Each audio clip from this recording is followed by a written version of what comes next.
of that equation. Well, Mr. Travis, thank you so much for spending a few minutes with us to talk about this important issue. President of John Jay College of Criminal Justice, we appreciate your time. You're very welcome. And now, of course, we want to know what you think. Do inmates deserve a college education? 888-RNN Chat is the number that you can call, or you can go online to comments at rnntv.com. Your reaction is coming up straight ahead.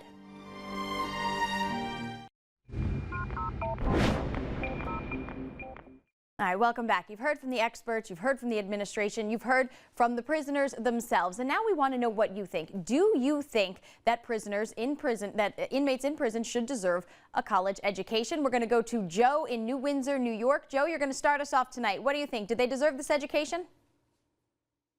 I think if the general populations, especially senior citizens, could get basic help like the inmates can, and the senior citizens never committed any crimes, and they could get the same help for free, then I wouldn't have a problem with it. I know there's one correctional facility where they built an $85 million regional medical unit, Alzheimer's units for convicted felons, and I know a senior citizen from upstate New York. Her and her husband had to give their house, sign it off to their youngest son, because they had medical bills, Medicaid Part A and B, where the father had different heart surgeries, and they was going to lose the house. They had to sign the house over. The woman is 74 years old. Will be in August. We're part-time. And I understand, Joe, that there are certain things that regular law-abiding citizens don't have access to that they certainly should have access to. But we're talking specifically about education here tonight. Let's go to Walter in Mount Vernon. Walter, what do you think? Do the people behind bars deserve a chance at an education? No.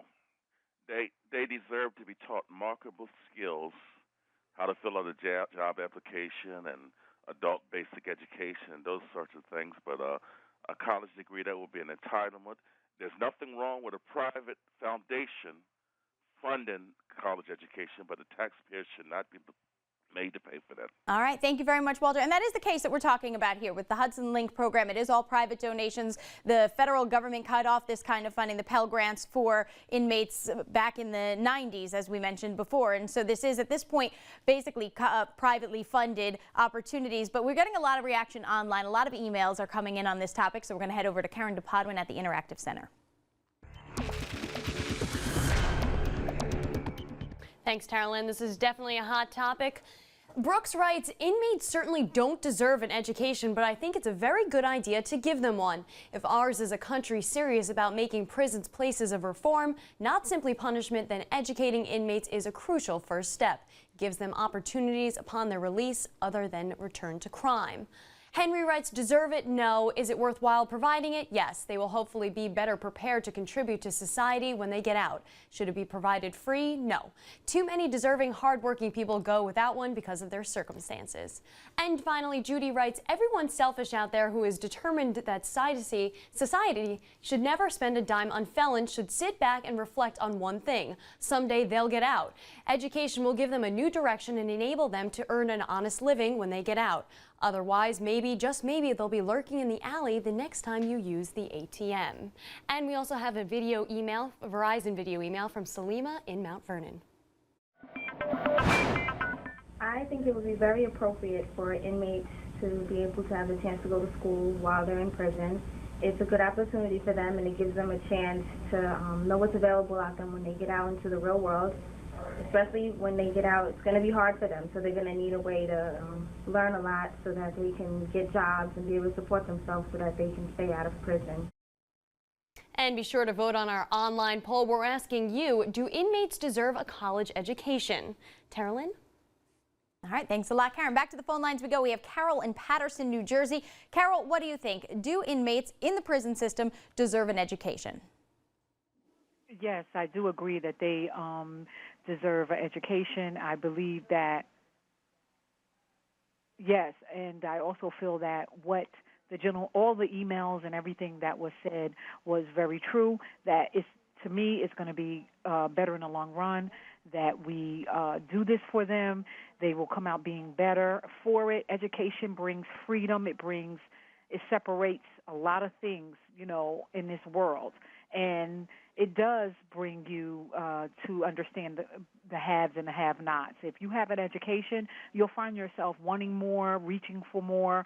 Your whole outlook changes because of it. So, yes, I do agree with it. All right. Thank you very much, Carol. And, you know, the majority of them here in the Hudson Link program are getting a bachelor's degree in behavioral science. What they'll go into upon their release, if they are given the opportunity, is some sort of social services role. So we're not talking about people studying 17th century poetry on somebody else's dime. This is something that they can then make a career out of, perhaps help other people who have been incarcerated or prevent them from getting incarcerated, help people through that transition that they'll be going through themselves. Let's see what Antoine in New Jersey has to say. Our good friend Antoine, what do you think? Do they deserve this education? Oh, definitely. And I think the one thing people are missing is the reason why a lot of these guys are in prison is this. A lot of them have problems when it comes to education. If you read some studies, anywhere between 15 to 25% of a lot of prisoners in prison under the age of 30 have either attention deficit disorder or a learning disability. I myself have both, but I've never been in trouble with the law. And the reason these guys are lashing out and committing crimes is because they're angry at the fact that how come they couldn't get through school. You give them an opportunity while they're in prison to understand, to get their diagnosis, if they have one or not, to get their education, then they'll have a better understanding of what their situation is. And guaranteed, once they're released from prison, they can keep a lot of young kids from going into prison, as well as maybe work at the prison for those who are serving at life to help prisoners in the transition from when they come in as well as go out. All right. Thank you very much, Antoine. We're very short on time. I'm going to try to squeeze in a few more calls. Maria in Rockland County, you've been so patient holding on the line. What do you think? Do they deserve an education? Yes, I feel the same about everyone that called. All the inmates deserve an education, but I feel before they leave the prison, we should set up some kind of system to give the job some incentive to hire the inmates like this. Because if you get education in jail, it's still hard to get a job when you come out. That's a very good point, Maria. Thank you very much for the phone call. I'm sorry to all the people who are hanging still on the line, but we're going to ask you to keep sending us your thoughts on this topic to comments@rnntv.com. We want to get those in a future mailbag for you next week. Now, as Maria was talking about, with or without a college degree, finding a job is often impossible for individuals as they re-enter society after being incarcerated. After this break, we're going to introduce you to one Westchester company that offers opportunities for employment, no questions asked, just like Maria was talking about. So we'll be right back after this.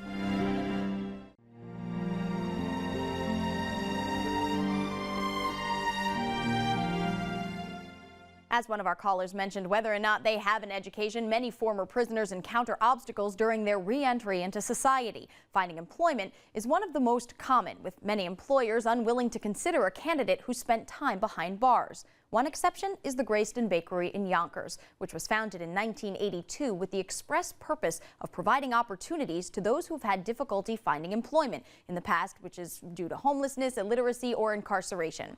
I recently paid a visit to the bakery to see how they've turned a batch of brownies into community action. Charles DeVore spent his first night in prison in 1971 at the age of 18 and was in and out of correctional facilities for the better part of the next 3 decades. After his release in 1999, he was living at a halfway house when a counselor told him about Grayston Bakery. And they hired me right away. You know, they didn't ask no questions. You know, was you incarcerated, this, that, and the third. They hired me right away. Hired as a janitor, he's now sanitation supervisor and living a life he never thought possible given his background.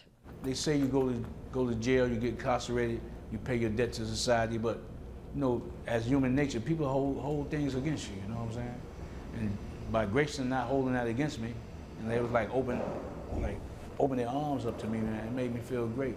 And it made me strive, you know, to better myself. The bakery employs roughly 45 workers who mix the batter, chop the chocolate, and ice the cupcakes. A study a few years ago found that 70% of them had been involved in the penal system, but at Grayston, none of that matters. This is a wonderful cake. CEO Julius Walls Jr. explains why. These people are humans. They live in our community, and they need to be treated as humans with dignity and have the opportunity to take care of their family. The brownies don't just support the workers. The profits made by Grayston Bakery go directly to the Grayston Foundation to fund their literacy programs, child care opportunities, and housing initiatives for individuals living with AIDS. It takes a lot of brownies to create such wide-reaching social change. but luckily they're in popular demand. In fact, Grayston supplies all the brownies used in Ben & Jerry's products. That's 3 million pounds a year. We like to say that we don't hire people to make brownies, that we make brownies to hire people. And this gives them an opportunity to work, to take care of their lives, to make a go of what they want to do with their families. And Grayston has been a blessing to me. You know? Since I came to Grayston, I got married, you know what I'm saying? I got a son, he'll be 3-year-old Thursday. In his 50s and out of prison for 7 years, Charles says life is sweet, and each day he strives to prove to Grayston, to his family, and to himself that he's making the most of the chance he was given. So I don't want to let Julius down, you know what I'm saying? I don't want to let my wife down now, and I definitely don't want to let my son down. So I really got something to live for, you know what I'm saying? Basically, it comes to this, the bottom line, I want to be a decent human being. Now, if you'd like more information about Grayston Bakery and how you can purchase their products, you can visit their website at www.graystonbakery.com. Still to come, the results of our online poll, but up next, a quick check of your headlines.